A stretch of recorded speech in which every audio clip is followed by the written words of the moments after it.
وَإِذْ وَاعَدْنَا مُوسَىٰ 40 لَيْلَةً ثُمَّ اتَّخَذْتُمُ الْعِجْلَ مِن بَعْدِهِ وَأَنْتُمْ ظَالِمُونَ ثُمَّ عَفَوْنَا عَنْكُم مِّن بَعْدِ ذَلِكَ لَعَلَّكُمْ تَشْكُرُونَ وَإِذْ آتَيْنَا مُوسَى الْكِتَابَ وَالْفُرْقَانَ لَعَلَّكُمْ تَهْتَدُونَ وَإِذْ قَالَ مُوسَى لِقَوْمِهِ يَا قَوْمِ إِنَّكُمْ ظَلَمْتُمْ أَنفُسَكُمْ بِاتِّخَاذِكُمُ الْعِجْلَ فَتُوبُوا إِلَىٰ بَارِئِكُمْ فَاقْتُلُوا أَنفُسَكُمْ ذَلِكُمْ خَيْرٌ لَكُمْ عِندَ بَارِئِكُمْ فَتَابَ عَلَيْكُمْ إِنَّهُ هُوَ التَّوَّابُ الرَّحِيمُ صدق اللہ العظیم۔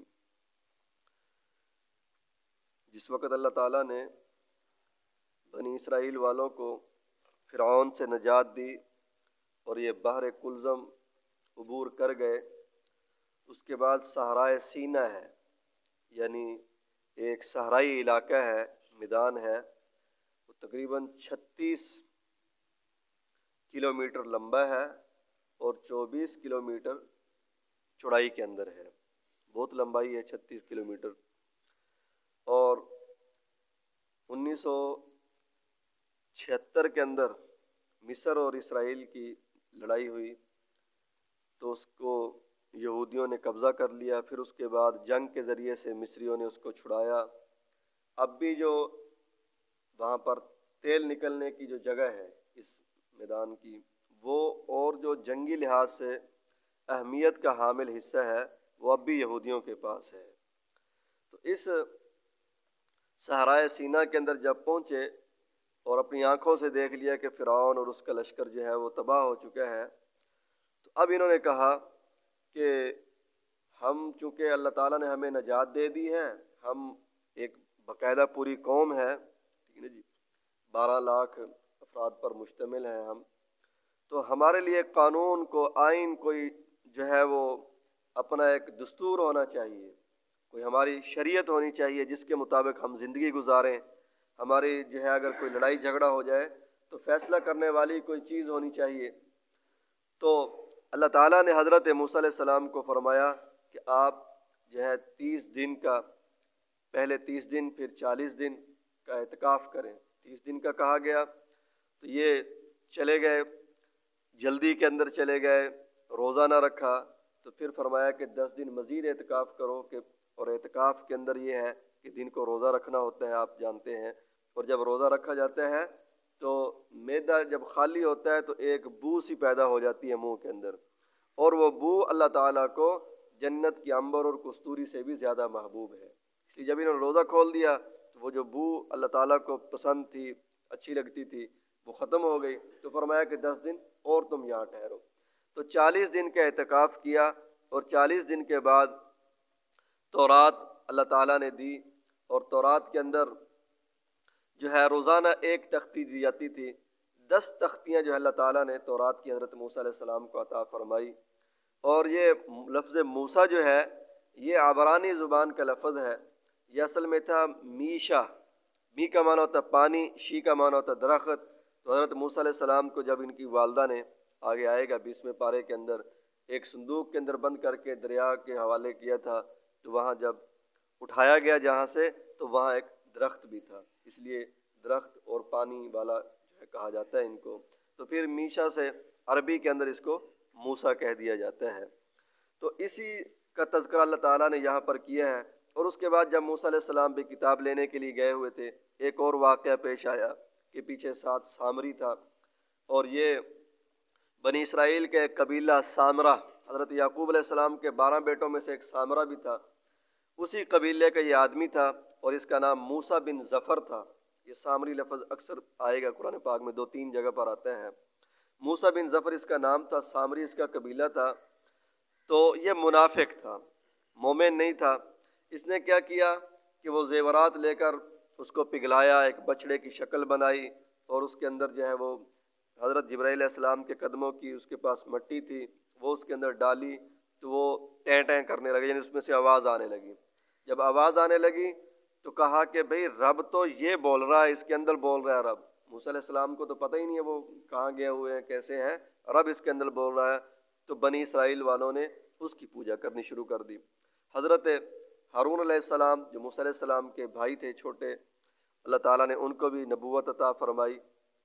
ہم نے جب یہ تفسیر پڑھی تھی تو ہمارے استاد جی نے ایک بات فرمائی تھی کہ سب سے بہترین دعا جو ایک بھائی نے دوسرے بھائی کے لیے مانگی تھی وہ موسیٰ علیہ السلام کی تھی ہارون علیہ السلام کے لیے، کہ اللہ میرے بھائی کو بھی نبی بنا دے، میرے بھائی کو بھی میرے ساتھ جو ہے وہ معاون بنا دے۔ یعنی یہ دین کے اندر سب سے بڑا عہدہ جو ہے وہ نبوت کا ہے، اس سے بڑا عہدہ اور ہے ہی نہیں ہے کوئی، ٹھیک ہے جی۔ تو انہوں نے سمجھایا تو ان کے اتنا سمجھایا کہ وہ مخالف ہو گئے۔ وقادو، جب موسیٰ علیہ السلام آئے اور آ کر کہا کہ بھئی تو نے یہ کیا ہوا، ان کو سنبھالا نہیں ہے، حضرت ہارون علیہ السلام نے فرمایا کہ میں نے تو ان کو سمجھایا ہے، اور اتنا سمجھایا کہ وقادو یقتلوننی، کہ مجھے قتل کرنے کے قریب ہو گئے تھے۔ تو سمجھانے سے کچھ لوگ سمجھے بھی صحیح۔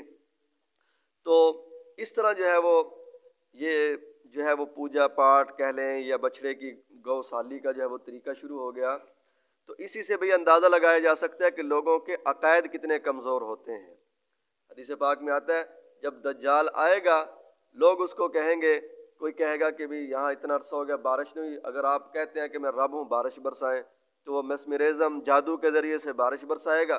جب یہ لوگ دیکھیں گے کہ یہ بارش برسا رہا ہے تو بھاگ کر اس کو رب مان لیں گے، ٹھیک ہے نا جی۔ جب ابھی دیکھ لیں کتنے عقائد لوگوں کے کمزور ہیں، ایک دوسرے کی سنی سنائی باتوں کے اوپر لگ کر جو ہے اس کو کسی قبر کو، کسی درخت کو، کسی جو ہے وہ ملنگ کو جو ہے وہ سب کچھ کرنے والا جو ہے وہ سمجھ رہے ہوتے ہیں کہ بھئی یہ بیٹے بھی دے دے گا، یہ ٹھیک کر دے گا، یہ وہ کر دے گا، یہ کر دے گا۔ نہیں، تندرستی دینے والی، بیٹے اور بیٹیاں دینے والی اللہ رب العزت کی ذات ہے۔ تو اسی طرح کوئی آدمی کہے گا کہ میں غریب ہوں، میرے پاس مال نہیں ہے، تو وہ جادو کے ذریعے سے اس کو مال دے دے گا، تو وہ اس کو جو ہے رب کہنے لگ جائے گا۔ تو حضور نے فرمایا کہ وہ کانا ہوگا، میرا رب کانا نہیں ہے، یعنی ایک آنکھ سے وہ کانا ہے، اللہ تعالیٰ جو ہے کانے نہیں ہے۔ تو اس طرح کے جو شعبدے دکھائے، ٹھیک ہے نا جی، ان کے پیچھے نہیں جانا چاہیے، ان کو صحیح نہیں سمجھنا چاہیے، ٹھیک ہے نا جی۔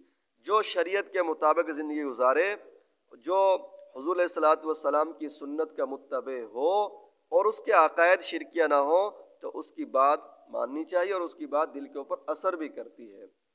تو اسی بات کو اللہ تعالیٰ نے ذکر کیا کہ وَإِذْ وَعَدْنَا مُوسَىٰ 40 لَيْلَةً، اور جب ہم نے موسیٰ علیہ السلام سے 40 راتوں کا وعدہ کیا۔ ثُمَّ اتَّخَذْتُمُ الْعِجْلَ مِن بَعْدِهِ، پھر تم نے اس کے بعد بچڑے کو معبود بنا لیا، وَأَنْتُمْ ظَالِمُونَ، اور تم ظلم کرنے والے ہو۔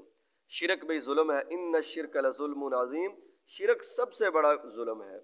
اور فرمایا یہاں پر ایک اور بات یاد رکھیں کہ لوگوں نے معبود اب بھی بنائے ہوئے ہیں، کسی نے بچڑے کو بنایا ہوا ہے، کسی نے جو ہے وہ جانوروں کو بنایا ہوا ہے، کسی نے دکان کو بنایا ہوا ہے۔ اسی لیے حدیث پاک میں آتا ہے لعن عبد الدینار و لعن عبد الدرہم، کہ اللہ کی لعنت ہو عبد دینار اور عبد درہم پہ اوپر۔ کیا مطلب؟ کہ جو ہر وقت دنیا کمانے کے اندر اور دنیا کما کر رکھ رہا ہے، اس کا جو حصہ ہے مثلا زکوٰۃ نکالنا، صدقات دینا، غریبوں کے اوپر خرچ کرنا، وہ بھی نہیں کرتا، اور جو اللہ تعالیٰ نے حقوق مثلا نماز فرض کی ہے، ٹھیک ہے نا جی، وہ بھی پڑھنے نہیں آتا، 24 گھنٹے بس کام کے اندر ہی اپنے آپ کو کھپایا ہوا ہے، تو یہ گویا کہ دنیا کا غلام ہے۔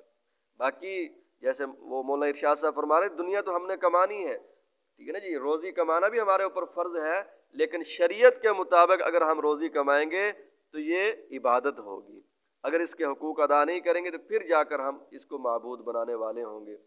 اور فرمایا کہ ثم عفونا عنکم من بعد ذلک، پھر ہم نے اس کے بعد تمہیں معاف کیا، لعلکم تشکرون، تاکہ تم شکر کرو۔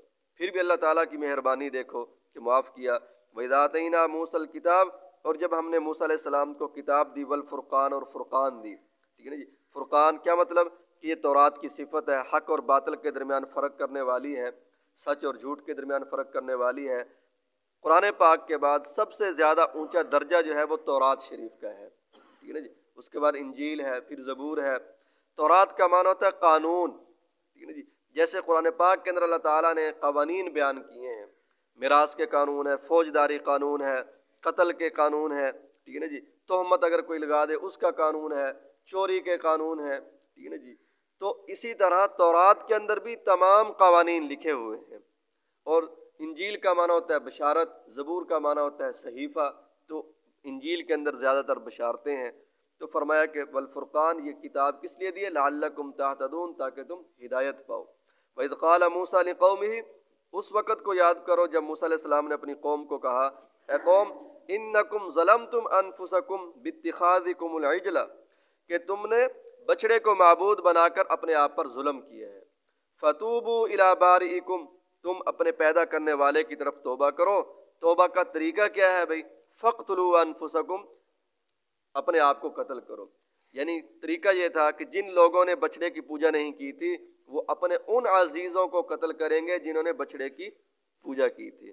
تو اللہ تعالیٰ نے حضور کے صدقے میرے بھائیوں اس امت کے اوپر کتنی آسانی فرمائی ہے، صرف ایک آنسو بہائے پچھلے سارے گناہ معاف، ٹھیک ہے نا جی۔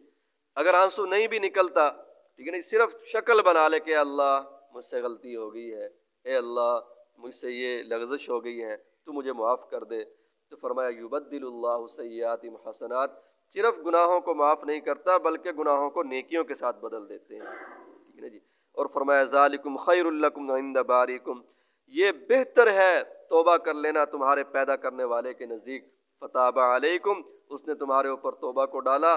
انہ هو التواب الرحیم، وہ اللہ بہت زیادہ توبہ کو قبول کرنے والا اور مہربان ہے۔ اللہ تعالیٰ سے دعا ہے کہ اللہ تعالیٰ ہماری خطاؤں کو بھی معاف فرمائے۔